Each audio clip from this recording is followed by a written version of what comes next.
As you can see by the decor right next to me, I don't have any physical copies of Jurassic World, nor its sequels for various reasons we'll see very, very soon.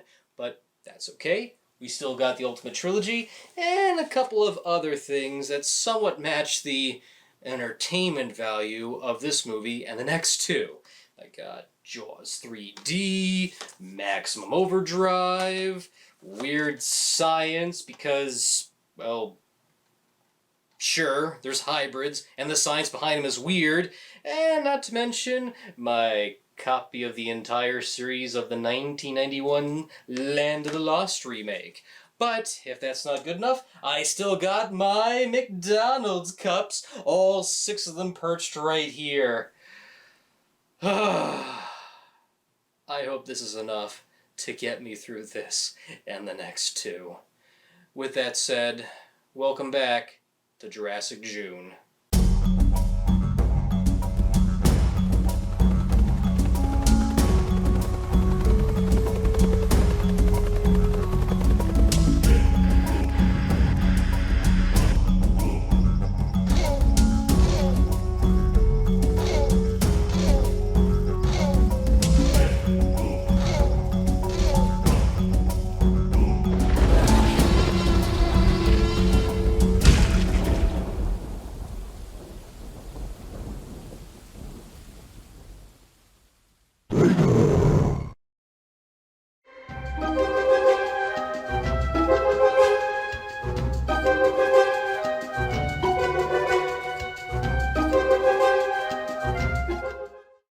The first 2 Jurassic Park movies were monster hits, but Jurassic Park 3, not so much. Apparently this had to deal with the marketing strategy that Universal decided to do on that one. Instead of the heavy publicity campaigns they did with the previous movies, they decided to base Jurassic Park 3 on namesake instead. Now, it was a commercial hit, but not on the same level as Jurassic Park or The Lost World. But did that stop Universal for wanting a Jurassic Park 4? Absolutely not.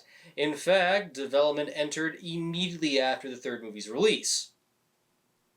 What kept it in development hell for such a long time is that nobody could agree to an actual story that was good enough to be a Jurassic Park 4. One idea had Alan Grant and Ian Malcolm returning to stop the dinosaurs from overpopulating, and another involved genetically mutated human and dinosaur mercenaries. There was even one that involved using dinosaurs for rescue missions and drug busts. Instead, the fourth entry kept stalling as concept revisions didn't satisfy Steven Spielberg, who was producing it. To quote Stan Winston, he felt neither of the drafts balanced the science and adventure elements effectively. Too much science will make the movie too talky, but too much adventure would make it seem hollow. It also didn't help that we lost some key players while the idea was still being tossed around. In 2008, special effects master Stan Winston and even Michael Crichton died while Richard Attenborough retired from acting. It almost appeared this was a sign that some things were best let to be. However, by 2010, it was decided to instead create a second Jurassic Park trilogy that would involve new characters and a new story. Universal announced the new movie at the start of 2013, and Colin Trevorrow was hired as director based on his independent feature, Safety Not Guaranteed. The script was written by Rick Jaffa and Amanda Silver, who worked on some entries in the Planet of the Apes reboot series.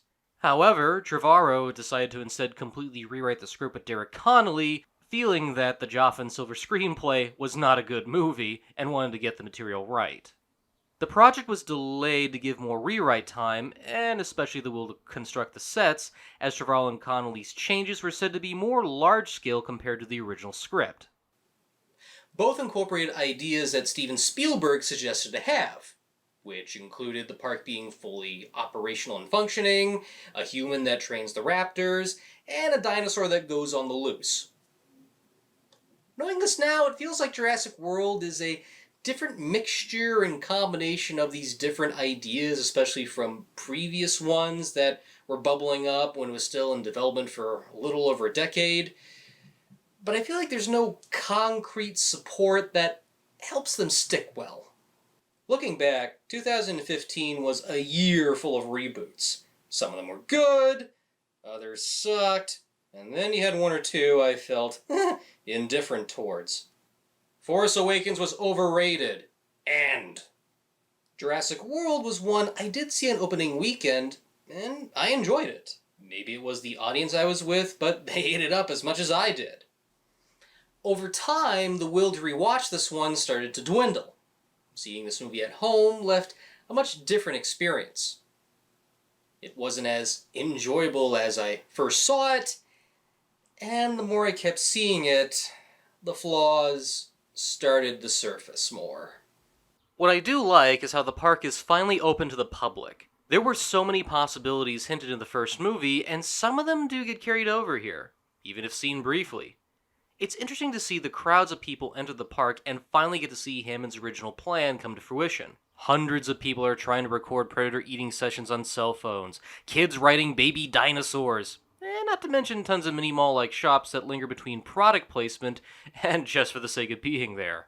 It's kind of ironic to see them have a Margaritaville installed there, and later during one of the dino attack scenes, you see Jimmy Buffett trying to get out of Margaritaville. Knowing how movies get made now, it does make me wonder how some of these companies and corporations were reacting to lending their name for a feature film where a monster tears up an amusement park, yet the idea of things like an IMAX theater and certain eateries existing there are kind of funny enough visuals. This time, a new corporation buys out InGen and decides to open up the park in a new way. Some of the dinosaurs are clones or straight-up hybrid mutations. One in particular is said to be a new attraction called Indominus Rex, who was created with the intentions of thrills and scares. But one thing leads to another, and the creature gets loose, munching on humans and killing innocent dinosaurs in the process. It's up to a new set of characters to try and stop the Indominus Rex before it does more damage than it already has. Now, on a surface level, I like this idea. It harkens back to the first movie, and the thrill of how one small, insignificant thing can create so much damage. But in order for a story to work, you gotta have characters that you want to care for. And almost every single one of them don't do anything for me. Bryce Dallas Howard is the manager, Claire Deering, who is more interested in running the park than anything else. She is the total opposite of John Hammond, who looked at things from a showmanship level while still caring. Claire is more focused on the business model of the park, and it makes her character a little cold. Granted, she does start to warm up more, but some of the choices she makes in the first half bug me. I understand this is someone with a character arc that is trying to be less of a workaholic, but when you have family members visiting, namely nephews, it wouldn't kill to take some time off knowing these two are going through a divorce instead of sending your personal assistant to fill in the void. That is kinda cold. I get you're trying to set her up to have some kind of arc, but it's important to give a reason for your viewers to care about them. Take Scrooge, for example. Yeah, he was a bit of a bitter character, but even in some interpretations, he gives Bob Cratchit the day off because he still understands that Christmas is not his thing, unto others something else. Sure, he doesn't perform charities or celebrates it, but at least it's enough for him to say, look, you have your holiday, go ahead and take your day off. I'm just gonna be alone, eat gruel, and get visited by 3 ghosts who are gonna convince me otherwise. Apparently, in earlier drafts, Claire was supposed to be the villain of the movie, but of course this got altered. If that was the case, it does feel a little reflected here, and you can kind of feel a sense of some elements sort of seep through the cracks into this version, because by the end of the movie, I'm not fully on her side. I feel a better example of this is if it went in directions, say, the Daniel Clamp character from Gremlins 2. Yeah, he's a bit jerky and obsessed with technology, but there is sort of this goofball factor to it. There's this animal, and it was in the genetics laboratory. Of course, those guys, I warned you that could be a problem, Tenant. We could have had 3 shrinks and a plastic surgeon in there. But no. Here. A billionaire creating a giant technological tower of all sorts of utopian, unnecessary junk and things does have sort of a goofy edge to it, but even then, you can kind of see he is a little human. Maybe it wasn't a place for people, anyway. It was a place for things. You make a place for things. Things come. Here, on the other hand, when she tries to make that human switch midway, it doesn't effectively work for me. You either make him a villain all the way through, or give us some sense of sympathy to actually care and connect with her. And ignoring family drama is not going to work well in my books. The same also goes for Owen Grady, one of the park workers played by Chris Pratt. I like the idea of someone who trains raptors like they're dolphins, but some of those abilities, like being able to establish a connection, almost teeters on goofy. It's not a bad idea, but the execution is borderline laughable at times. The chemistry between him and Claire, I really don't buy. I don't want to write this off by saying, this is like every other romance cliché where the tough-as-nails type has to team up with a shut-in. But I have seen this angle done so much better.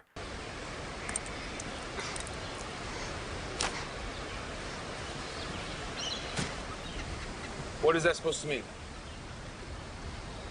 It means I'm ready to go. Romancing the Stone, anyone? I don't know if it's the dialogue or how they interact, but something just feels off to me. It's based on mutual respect. That's why you and I never had a second date. Excuse me, I never wanted a second date. Prints out an itinerary for a night out. Owen is not charming, nor does he carry the stanza of an action hero like Harrison Ford or Kurt Russell, and some of the line delivery at times feels a little flat. It didn't eat him. It's killing for sport. The only characters I oddly care about are Claire's nephews, Gary and Zach. Ty Simpkins and Nick Robinson feel convincing as brothers to me, with the older one feeling disinterested while the younger one is having a good time. I like their dynamic, and part of me wishes the movie was more from their perspective. Just seeing the operations of the park from the viewpoint of a child is more fascinating and could have added more weight to the place. But there's one or two things that don't work. How is it that Zach keeps ogling at girls when it's hinted he possibly might be dating someone back home? That's just weird.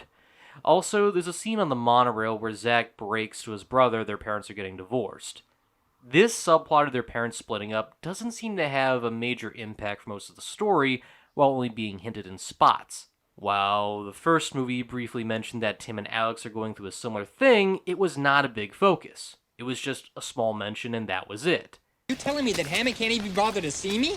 He had to leave early. He wants to be with his daughter. She's getting a divorce. Here, they try to make it something of a focus, but then eventually, they kind of do sort of abandon it when the dinosaur gets loose.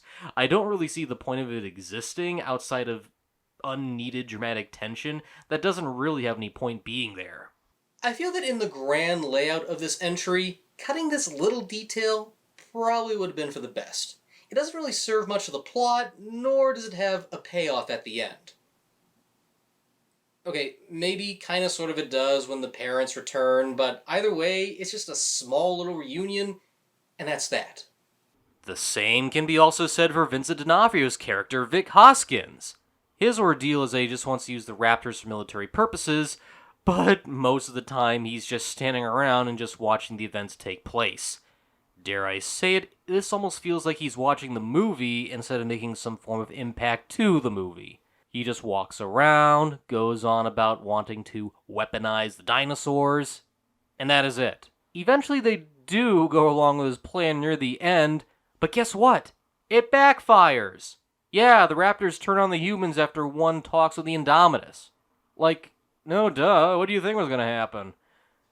My favorite moment is when Hoskins reveals he was working with the scientists on the Indominus and gives this evil villain speech, which gets interrupted by one of the Raptors named Delta.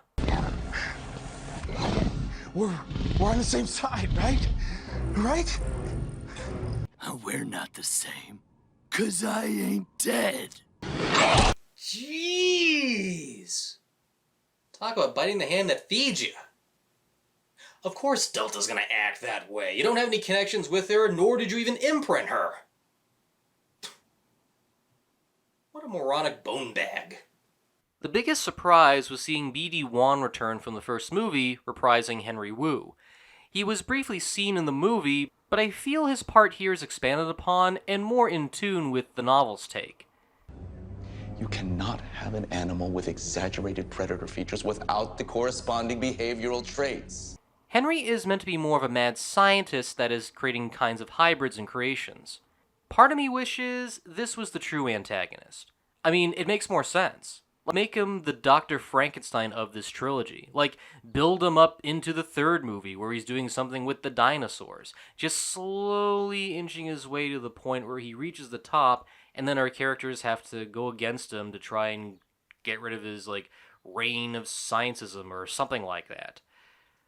And granted, they almost do that in the next film, but even that is laid to waste. Still, it was nice to see the character again and expanded upon in a role that was meant to have a bigger presence, as in the original Jurassic Park novel. The rest of the side characters are kinda hit and miss. Maybe it's the ensemble feel of them, where there's so many of them, but I have a hard time remembering and or connecting to them. I understand in a fictional park like this, you need a big staff, but none of them leave an impression on me. Even the ones that get munched on just sort of come and go, like, oh, there goes that guy. Sorry for him. Even at times, I'm more focused on the fact that Ian's book somehow made it in the control room than learning about these people. You recording this thing? You do realize that's my pee cup you're drinking. There's no bathroom in here, so I gotta improvise something. When a character dies or gets munched on, you feel they're there just to fill the void of needed carnage. Even the lawyer in the first movie had some sense of sympathy. Sure, he could provide the will of shutting down the park, but you do feel his death is justified while still feeling bad for the guy. The one person who probably gets it the worst is Claire's assistant, Zara. So, having her being taken by the pterodon would have been fine. But no, it continues. She gets tossed around, dropped in the Mosasaurus tank, scooped up by a pterodon, and then they both get devoured by the Mosasaurus. It is an epic death for a character that really doesn't deserve it. But what's even more messed up is that director Colin Trevorrow intended it to be this way. Apparently, he felt that there weren't too many female deaths in the previous movies, and decided to do one, especially this glorious, towards a character who literally did not deserve it.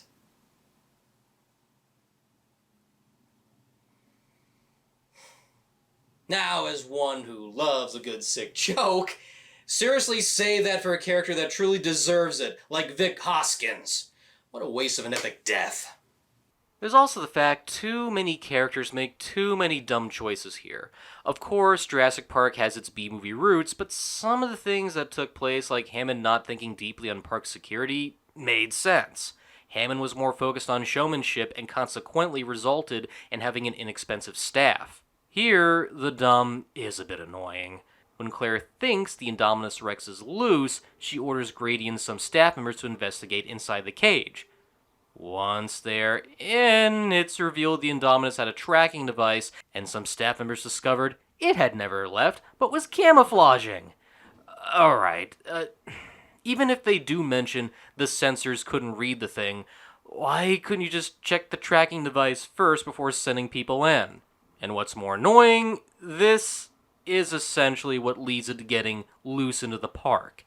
The only way this would have made more sense if Vic was the one who released this instead. And part of me feels like that is the only way I can see this thing being unleashed, as Vic and Wu created this creature in secret. I mean, it does make sense given how Vic mentions that this is a dinosaur they're creating for the sake of weaponization, as opposed to showmanship. Able to hide from the most advanced military technology. A living weapon unlike anything we've ever seen. So seeing these two unleash it into the park would have actually made a little more sense, as they want to test this creature's abilities in the open, not realizing the exact danger they're putting people into. I know that sounds dumb too, but it would have made a little more sense than one dumb decision leading to another and another. But instead, Vic sees this as an excuse to test the raptors as militant animals for their first and only mission. I already jabbed on about the many wrongs with this plan, so let's press forward so I don't have to repeat myself. Now, let's talk about the dinosaurs. For this movie, almost every dinosaur here is a digital effect, with apparently some use of motion capture involved at times. The backbone of this franchise has always been a combination of practical and digital effects. Here, there are moments when it doesn't feel like the creatures are fully there. Once in a while, there is a moment that looks okay, but there's something that doesn't feel right. I can't put my finger on if it's the skin texture of the scales against the daylight or the new tech, but I feel there's too much CGI involved here. Granted, there is one animatronic head of an Apatosaurus created by colleagues of Stan Winston from Legacy Effects. It's an effective scene given how here, both the digital and practical elements blend very well. I'm still looking at where the scenes begin and end while being impressed at how much life is provided into a dying creature. I feel more motion here compared to the trained raptors who are humans in motion capture suits. A technical decision that I feel provides too much personification in the facial expressions and movement compared to the previous movies where you could easily read what was on their minds. The Indominus Rex is an interesting idea, a mishmash of different creatures rolled up into one, and how it incorporates small things like the camouflage of a cuttlefish shows how Wu wanted to test around with the creativity. That is, until this detail comes out.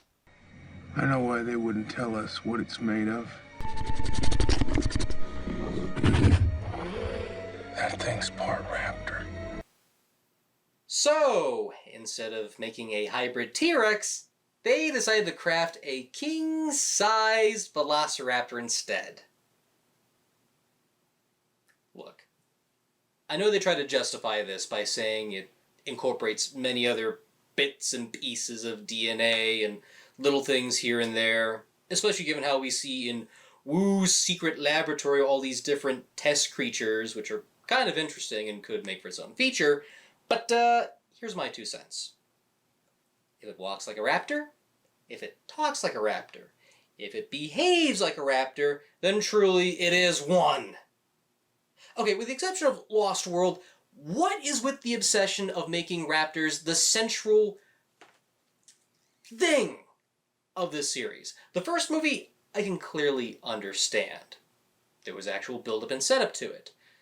Movie number 3, their eggs get taken and there's that whole family theme and the raptors are after them because they want their eggs back, but this is movie number 4. Can we do something else other than a giant King Kong-sized raptor? Of all the things you could have done with this creature, which is Indominus Rex, so it should be this Tyrannosaurus Rex mutated hybrid, you instead just made a velociraptor blown up to giant size. Of all the creative things you could have done, of all the directions, why did it have to be a raptor of all things? And I know people in the comment section are just going to go, but it's not a full raptor. It has the parts of a raptor. For something called Indominus Rex, it should look more like a mutated T-Rex and less like a raptor.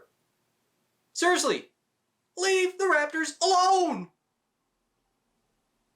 No good can come of it.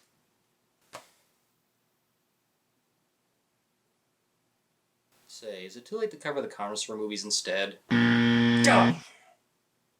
When the Indominus Rex gets loose, the carnage is not quite as haphazard as we hoped. If one is expecting a movie where people are running away from a stampede of stegosauruses and triceratops, that is not what Jurassic World is trying to be. There's one moment where the Indominus crashes into the birdcage of pterodons and dimorphodons that go on a rampage in the park. Taking the digital effect out of the equation, it's still a fun scene watching these terrifying birds go after tourists like it's a prehistoric take on Alfred Hitchcock's The Birds. I feel a bit more mayhem would have been fine instead of one giant dinosaur running loose and seeing characters stumble around. The last thing to talk about is the ending. It's probably and easily the best thing. Grady finally gains the Raptors' trust again and tries to get them to fight the Indominus. When that doesn't work, Claire unleashes a T-Rex from its pen, and we get an awesome fight. Yeah, it's kind of weird to learn it's the same T-Rex from the first movie, and seeing Claire run in high heels to get the thing's attention is pretty impractical, but the fight itself is too cool to ignore.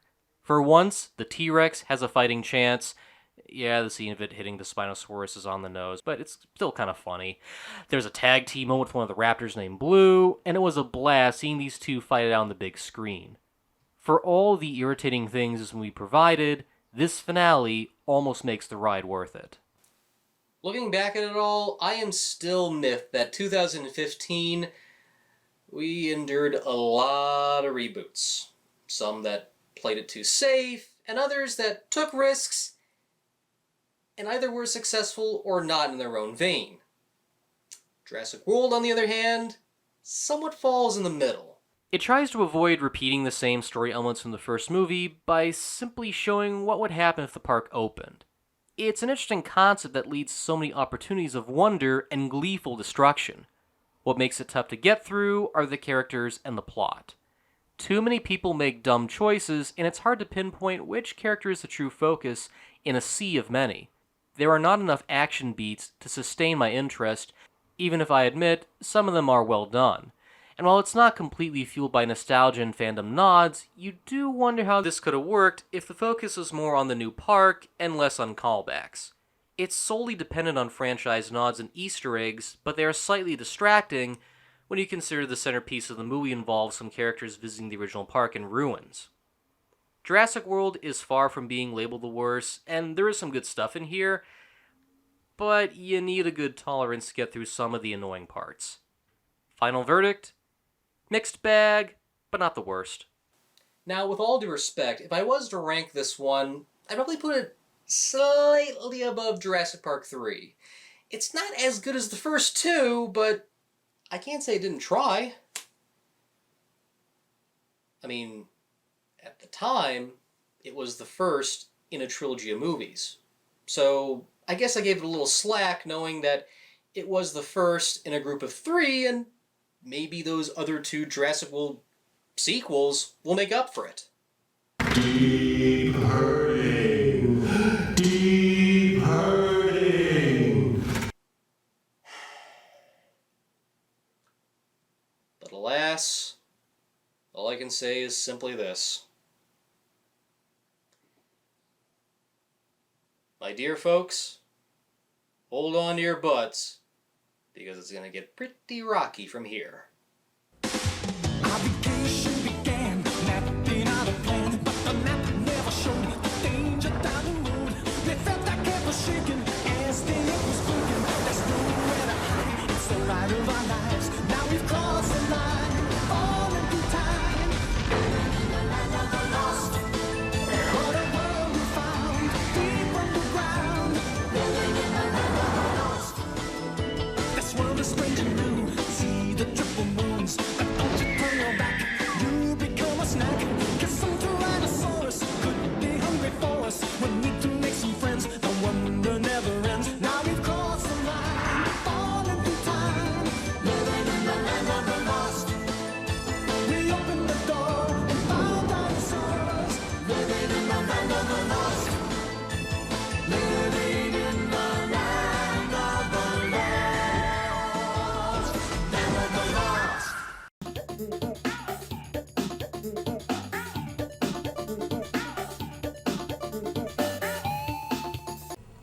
Cut.